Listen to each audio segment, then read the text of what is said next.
muitos jovens, quando começam a estudar sobre investimentos, gostam muito desse mundo e tal, acho que a maioria começa pelo que é mais acessível. Que no caso acaba sendo os public markets, né? Com Claro. certeza. E aí essa transição, acho que pro private equity é complexa, porque o private equity é um outro mundo, que você falou, e é uma transição super complexa. E aí eu queria saber qual que é o principal erro que esses jovens que estão passando por essa transição de public market para o private equity sofrem, e aí eles, cara, Não. eles erram ali nos primeiros investimentos de private equity, e por que esses O erros? grande erro que eu vi que as pessoas errando em private equity, em alternativos e líquidos em geral, é se encantar com a tese e fazer all-in. Tanto num deal específico, foi lá, eu gostei desse deal aqui, colocou uma parte desproporcional para patrimônio naquele deal, e que, lembra que esse é um deal que tem 20% de chance de virar pó, 40% de chance de perder dinheiro. 60% de ganhar e até 10 vezes capital, o retorno esperado é bom, mas tem um risco idiosincrático alto. E seu número de amostras é igual a 1, você não está investindo, é roleta russa. E você tem que ter 50 amostras para a estatística funcionar.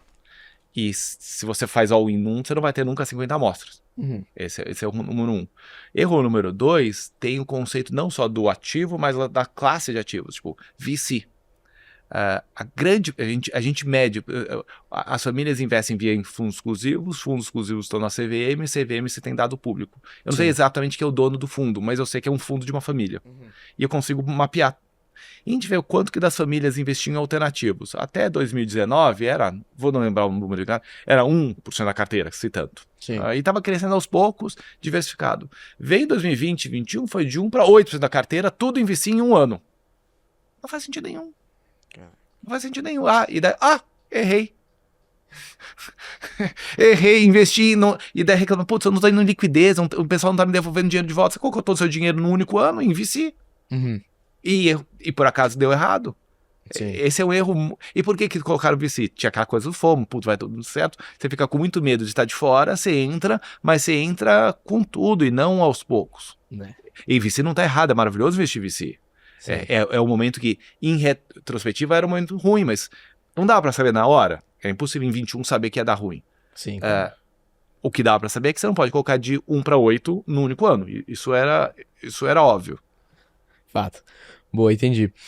E, além disso, acho que essa parte de investimento em venture capital e também em startups é muito legal, só que é muito mais arriscada do que uma empresa que já está formada, querendo ou não. Entendeu? Mas o retorno também pode ser estrondoso, muito maior também, né?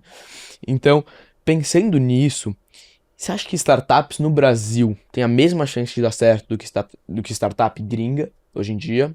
Ou ainda existe uma diferença que no Brasil é muito mais difícil tornar uma startup, um VC muito grande? Vamos decompor o que você chama de dar certo. No Brasil tem muito menos competição. Quando aparece alguma tese nova, tipo, seguros online, não sei o quê, Uhum. enquanto no Brasil aparecem 4, nos Estados Unidos aparecem 40. Sim. E só 1, 2 vão dar certo, tanto aqui quanto lá. Logo, a chance de aqui dar certo é maior do que lá, estatisticamente, porque tem mais. Uhum. Por outro lado, lá se dá certo, dá muito mais certo que aqui no Brasil.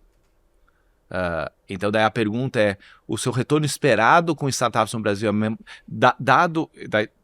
seu retorno esperado no Brasil é melhor ou pior do que nos Estados Unidos?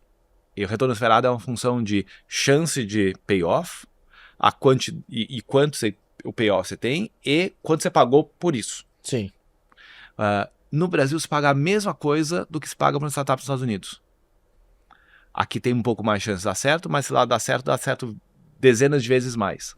Então, minha expectativa, minha visão, a gente até publicou um paper uns 2, 3 anos atrás, falando, olha, não faz sentido, o VC no Brasil não está fazendo sentido, porque está muito caro, dado o payoff esperado. Sim. Então, acho que VC hoje no Brasil, e está melhorando, é o retorno esperado ruim. Mas não significa, mas apesar disso, eu como um empreendedor, a chance de dar certo versus falir aqui é melhor.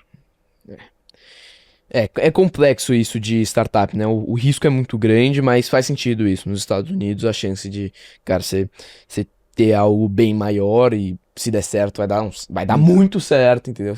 Grandes exemplos disso, você vê a OpenAI, a Anthropic, todas essas aí americanas e explodiram, né?